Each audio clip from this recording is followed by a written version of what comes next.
13 अक्टूबर 1972 शुक्रवार का दिन उरुग्वे के मोंटेविडियो शहर में हवा में जश्न और उत्साह घुला हुआ था। ओल्ड क्रिश्चियन क्लब की रग्बी टीम, जो सिर्फ एक टीम नहीं बल्कि जिगरी दोस्तों का एक परिवार थी, चिली के सेंटियागो में एक मैच खेलने के लिए तैयार थी। ये नौजवान लड़के, जिनकी आंखों में सपने और दिलों में जीत का जज्बा था, अपने परिवार और दोस्तों के साथ उरुग्वे एयरफोर्स की फ्लाइट 571 में सवार हुए। प्लेन में कुल 45 लोग थे और माहौल किसी पार्टी से कम नहीं था। हंसी मजाक, गानों और आने वाले मैच की बातों से पूरा प्लेन गूंज रहा था।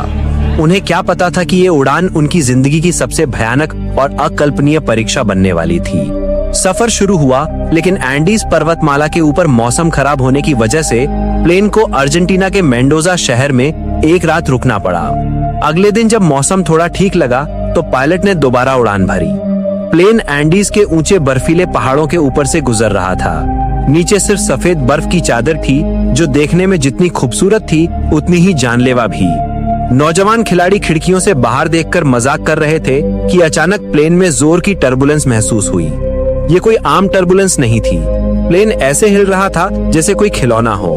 अचानक घने बादलों के बीच से एक काली चट्टान सीधे प्लेन के सामने आ गई। पायलट, जो अनुभवहीन था, ने गलती से प्लेन को नीचे उतारना शुरू कर दिया था, ये सोचकर कि वे चिली पहुंच चुके हैं। जब तक उन्हें अपनी गलती का एहसास होता, बहुत देर हो चुकी थी। पायलट ने प्लेन को ऊपर खींचने की पूरी कोशिश की, लेकिन प्लेन का निचला हिस्सा एक पहाड़ की चोटी से टकरा गया। एक कान फाड़ देने वाला धमाका हुआ। प्लेन के पंख टूट गए और उसका पिछला हिस्सा हवा में कहीं गायब हो गया।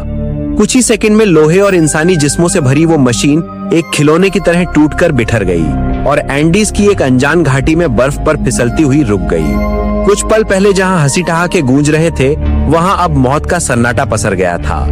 इस भयानक टक्कर में 12 लोगों की मौके पर ही मौत हो गई। जो बचे थे वे भी बुरी तरह घायल थे, टूटी हड्डियों और गहरे जख्मों के साथ दर्द से कराह रहे थे। जब होश आया और उन्होंने टूटे हुए प्लेन से बाहर झांका तो चारों तरफ सिर्फ बर्फ, ऊंचे ऊंचे पहाड़ और खामोशी थी।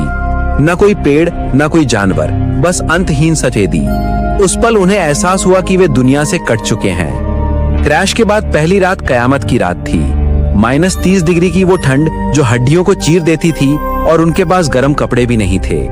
सब एक दूसरे से चिपककर एक दूसरे की सांसों की गर्मी से जिंदा रहने की कोशिश कर रहे थे। प्लेन में 2 मेडिकल स्टूडेंट थे, रॉबर्टो कैनेसा और गुस्तावो जर्बिनो, जिन्होंने अपनी समझबूझ से घायलों का इलाज करना शुरू कर दिया। अगली सुबह तक 5 और लोगों ने दम तोड़ दिया था, लेकिन दिल में एक उम्मीद थी कि बचाव दल उन्हें ढूंढने जरूर आएगा।